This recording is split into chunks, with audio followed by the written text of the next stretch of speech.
How to buy Zama token. Now, before we start, this is not natural based on not professional or economic experts. So before investing in any project that you found on my channel, please do your own research. Now, as you can see, this token is available on the screener. It's created 1 day ago and increased by 900% in less than 4 hours. On the market cap, as you can see, it's $300 million.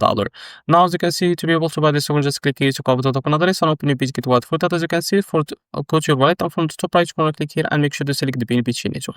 Now click on this plus icon and paste token at the search bar. As you can see, this is our token. Now before going and add this token to your wallet, make sure to read that risk. And if you are ready to go, just click on this plus icon to add it to your wallet and go back to your wallet now and keep searching until you find your token that you just added called Zama. So after you find it, now click on it and now click on swap.